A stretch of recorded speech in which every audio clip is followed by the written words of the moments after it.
So let's talk about Tekashi 6ix9ine's legal troubles. For those who don't know, Tekashi 6ix9ine is actually a big rapper in the rap game right now. Now, me personally, I haven't listened to too much of his music. I think he is a rapper of the younger generation.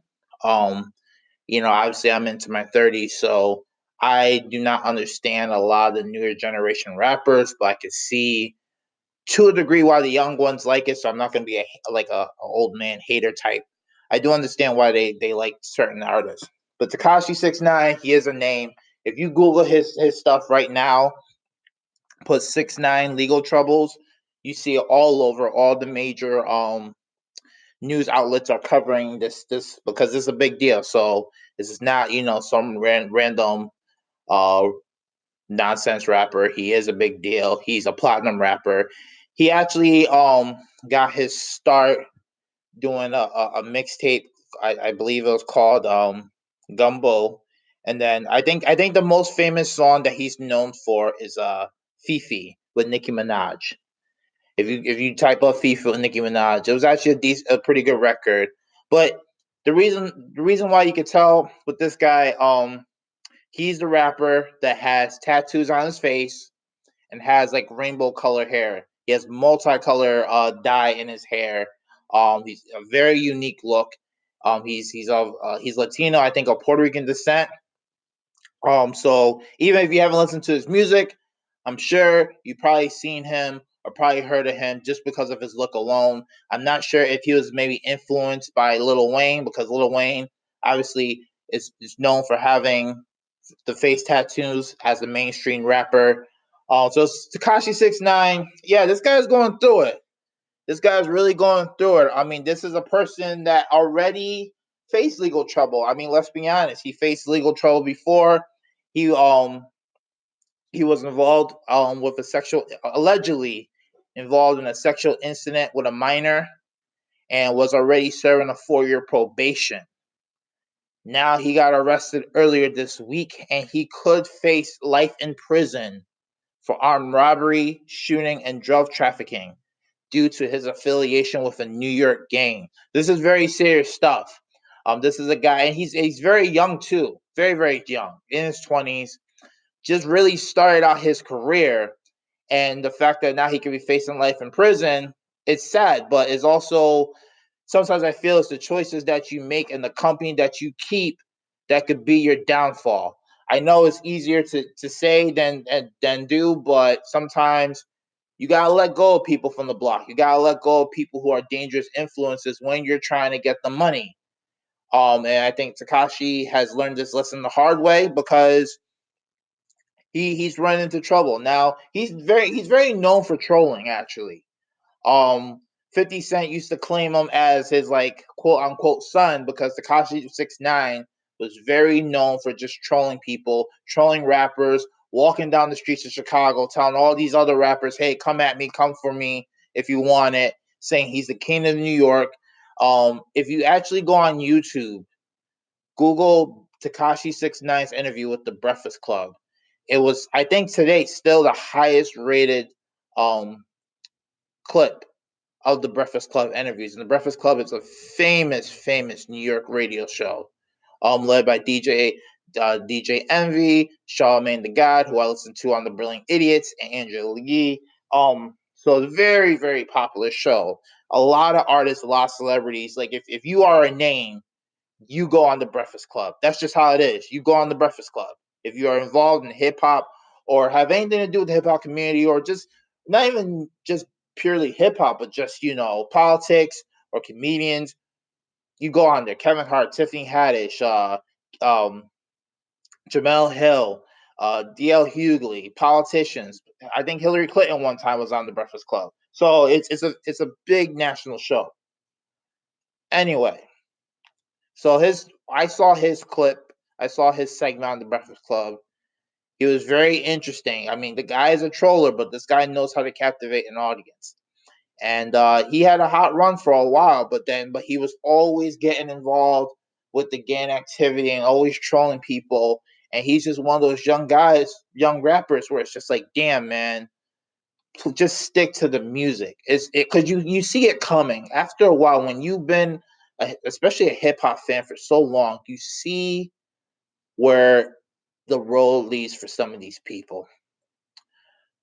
Let's talk about what's happened. So he faces life in prison.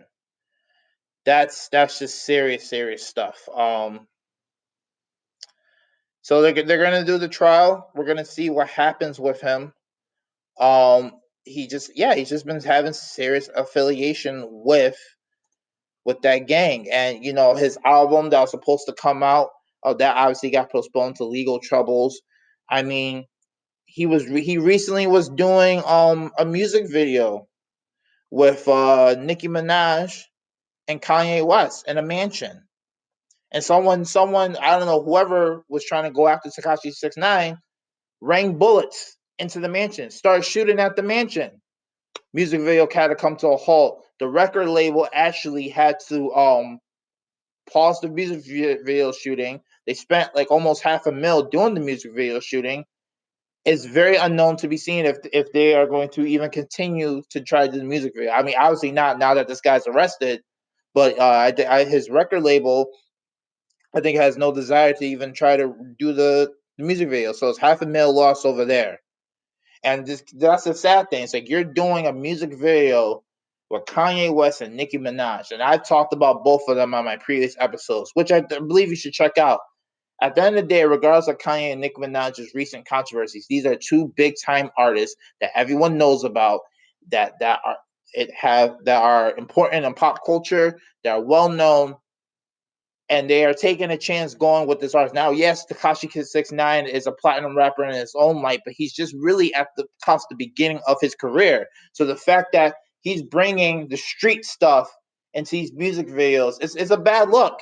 It's a bad look. And now he's arrested for possibly doing drug trafficking and robbery. It's very sad. It's very sad. I don't know what's gonna happen to the dude. I know a lot of rappers around the industry are talking about this. A lot of hip hop industry is talking about it because this is another guy who could possibly just be derailed. To me, in my opinion, if he beats the case, I don't know how. Well, it'll remain to be seen. But if he beats it because of maybe his lawyers are good or because he has money, I think the guy needs to chill out with the trolling and just stick to music. I kind of hate right now how like everything on social media is about trolling and just doing shit for social media. Um, if you're really talented, just stick to your talent. And I just hate like how you see, especially like rappers these days, everything is so social media influence, so social, done for the gram, done for Twitter, done for this, done for that. It's just like, can we just stick to the goddamn music? And the problem is that he's trying to be a famous troller, but hip hop is a dangerous game. Any fan of hip hop knows we've lost several of our favorite artists due to gun violence. Tupac, Biggie, just recently XXXtentatcion. And now, while I may not have listened to the XXXtentatcion's music per se, I know a lot of young people who were hurt by that. That was a big loss to hip hop, especially for the young people, because they really enjoyed that guy. They really rocked with his music, and to this day, they still rock with his music. So the reason why I mentioned before is that when you see someone who is trolling and trying to pick fights in hip hop, that's always a recipe for disaster, because hip hop, unfortunately, it's a dangerous game. There's a lot of beef, a lot of fight, and unfortunately, and I may be oblivious to it, but I believe it's the only genre where the streets and gun violence easily comes involved. Because the problem is you have a lot of rappers that come from the inner cities, and they know people who are on the streets. You're drug trafficking, the dope boys, drugs, gang violence, and they're in the circle. They're in the crew. And when you're taking them around the country and stuff like that, and things pop off, things escalate, the street people know what the street people know. And sometimes things escalate, and bang bang. Next thing you know, there's a shooting here, there's a fight here, and it escalates and it builds and it builds and it builds. For me, let's talk about it. We're talking about beef. I mean, the Drake Pusha T thing, while it was grimy and dirty, the reason why I enjoyed it, it was just done through song. It was really done through song. Now, I mean, now you're starting to see here a little bit about some fights. I heard on Twitter. Recently Pusha T was doing something in Toronto, a concert in Toronto, and one of Drake's people, like, I don't know if it was Drake's people, but some people jumped Pusha T. Obviously, being in Drake's hometown of Toronto, you don't want to see the violence in hip hop. I mean, yes, it's a part of the culture, but you never want to get to the point of where people are getting murdered because of it. I mean, for those who remember Tupac and Biggie, that was a big loss. And that was a time when a lot of us fans were like, what the fuck are we doing? What the fuck are we doing as fans, as an industry, to let it escalate to that point where two of our favorite artists died over senseless gun violence in a case that still has not been solved? I've been seeing TV shows and whatnot about the what has happened, but the longer it goes on, the more people that are just not saying anything. Unfortunately, those murders have never been solved, and it's left a gap in hip hop ever since. 10 he died in a murder as well. Tekashi 6ixnine, even if he beats the case, he has to calm down. Going to the streets of Chicago, especially the bad parts, and asking for a gun challenge and shit like that is stupid. It's reckless and stupid. All for what? Social media? I think it's stupid. I think the guy is talented. I think the guy, he has a very unique look, but for music, it works for him. He makes good songs. He knows how to captivate an audience. He's very strange, but he can captivate an audience. He's a very good talker. And I think that he can use that talent to keep making money and not get involved in the gang violence shit. Maybe he has to start disassociating himself with the gang affiliation and all this stuff, because this guy already has a lot of legal trouble. He was facing a probation charge. Now he's facing even additional stuff. I mean, sometimes it gets to a point where your luck runs out, and either you face jail time or you're dead. And this guy, I don't know who's talking to the guy. I know he recently was seen with 50 Cent, and they're kind of in communication for a little bit. We all know 50 Cent, how he kind of got started in the game. He was trolling everybody. He was the master troll. So I know he liked Tekashi 6ixnine because Tekashi did the same thing. But with hip hop, it's dangerous because it always goes another level in hip hop. It's very hard to just keep it to the lyrics. I think fans, that we enjoy it when it's just the lyrics and you can just hear it in the music, because that's fine. That's the state of hip hop. That's how hip hop. That's one of the foundations of hip hop, is battling and going back and forth, battle rap, diss tracks and all that stuff. But when it escalates, that's when I'm like, no, I'm not for this. Um, so I'm disappointed because Tekashi 6ixnine, I don't understand him, but I do hate the trolling and how it's kind of like the new wave of hip hop to have all this ratchetness and fighting going on. I'm not gonna say the '90s. Obviously, the '90s had its share of crazy stuff too, but it for the teens are very influenced by this guy's music, and I hate how now it's really just done for the social media. It sucks.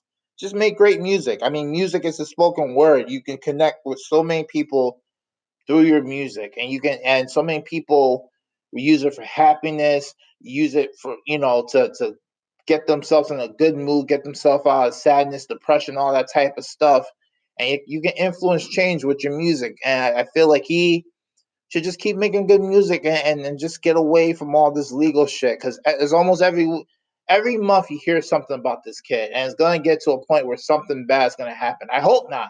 I don't wish for any bad thing to happen to anybody, but sometimes as a fan, you get old enough, you can see the writing on the wall for some of these young cats.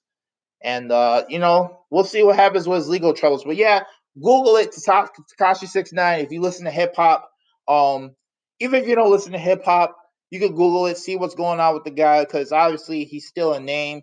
The fact that NPR News and CBS is covering him, I mean, obviously this is not a run of the mill rapper. He is a guy of importance. So let me know your take on Tekashi 6ixnine's legal troubles.